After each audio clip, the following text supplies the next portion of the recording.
বন্ধুরা, আজ আমি হামুরাবির আইনবিধি ব্যবস্থার মূল কথা কী ছিল বা হামুরাবির আইন নিয়ে আলোচনা করব। আলোচনা শুরু করার আগে বলে রাখি, চ্যানেলটা তোমরা অবশ্যই সাবস্ক্রাইব করো, ভালো লাগলে লাইক, শেয়ার, কমেন্ট করো। তাহলে চলো এখন শুরু করি। হামুরাবি ছিলেন ব্যাবিলনের শ্রেষ্ঠ রাজা, বিরাট সংগঠক এবং প্রশাসক। তিনি প্রায় 40 বছর রাজত্ব করেন। শুধুমাত্র রাজা বা রাজ্য বিজেতা হিসাবেই নয়, বহু সমাজ কল্যাণকর কাজের সঙ্গে ব্যাবিলনের রাজা হামুরাবির নাম জড়িয়ে আছে। তার অমর খ্যাতি পৃথিবীর প্রথম লিখিত আইন রচয়িতা হিসাবে। প্রাচীন সুমের ও আক্কাদের বহু শতাব্দীর আইন কানুন সংগ্রহ করে সেগুলি সংশোধন করে এবং তার সঙ্গে ব্যাবিলনের প্রচলিত আইনগুলোকে যোগ করে হামুরাবি তার আইন সংহিতা তৈরি করেন। তার আইন কানুনগুলি একটি পাথরের গায়ে খোদাই করে রাখা হয়েছিল।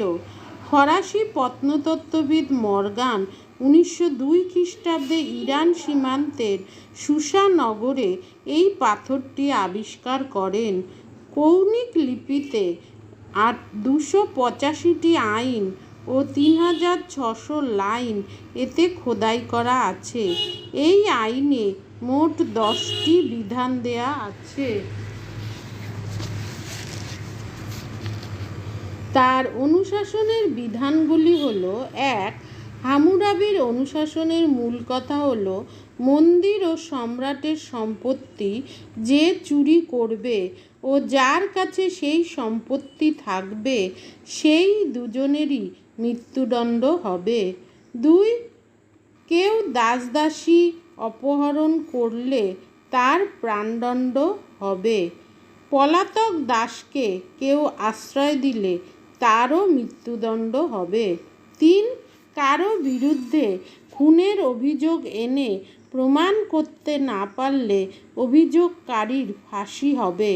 চোর বা ডাকাত ধরা না পড়লে রাজ্যের কোষাগার থেকে ক্ষতিপূরণ দেওয়ার ব্যবস্থা ছিল।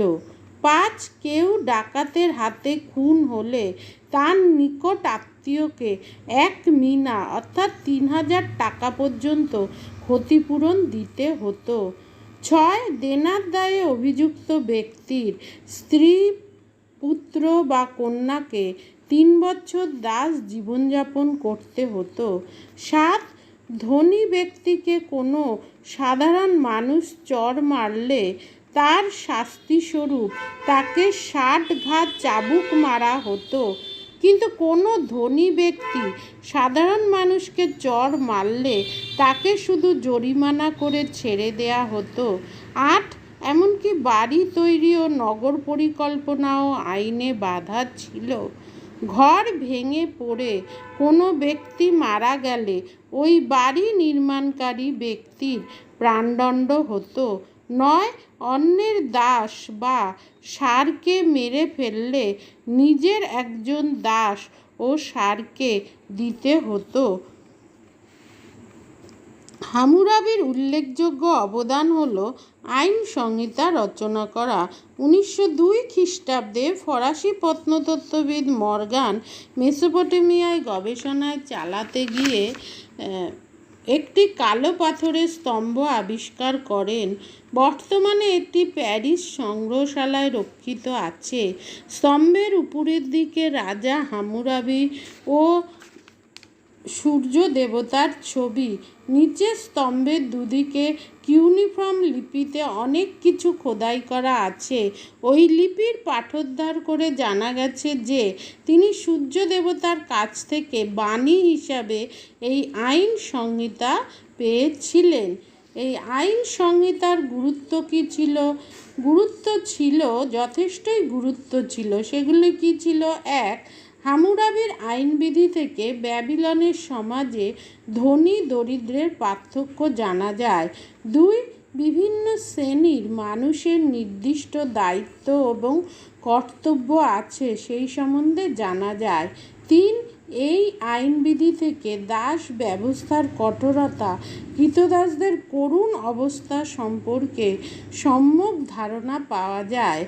সেই সময়ে যে চুরি, ডাকাতি, খুনের শাস্তি, এমনকি বিভিন্ন অপরাধের জন্য যে বিভিন্ন সাজা বা শাস্তি বিধান ছিল তাও জানা যায়। তার আইন সংহিতা থেকে সেই সময়ের শিক্ষা ও সংস্কৃতির পরিচয় পাওয়া যায়। সমাজের বিভিন্ন ধরনের কাজ, ব্যবসা বাণিজ্যের রীতিনীতিরও পরিচয় পাওয়া যায়। রাজা ও অভিজাতদের ক্ষমতা, মানুষের জীবনে দেবদেবী ও পুরোহিতদের প্রভাব সম্বন্ধেও নানা বিবরণ জানা যায় হামুরাবির আইনবিধি থেকে। তৎকালীন সমাজের দর্পণ হলো এই আইন সংহিতা। তাই বলা যায় যে তার যে অনুশাসনগুলো ছিল সেতে লেখা ছিল, আমি হামুরাবি ন্যায়নিষ্ঠ সম্রাট সূর্য দেবতার কাছ থেকে এই আইন সংহিতা পেয়েছি। আমার কথা সুন্দর ও বচন অতুলনীয়।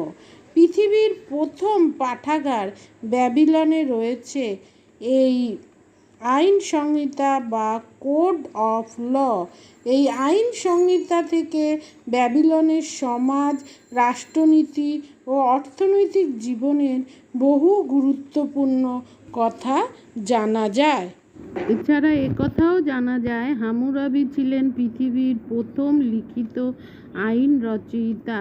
282টি সূত্রাকারে লেখা এই আইন সংহিতা থেকে ব্যাবিলনের সমাজ, রাষ্ট্রনীতি এবং অর্থনৈতিক জীবনের বহু গুরুত্বপূর্ণ কথা জানা যায়।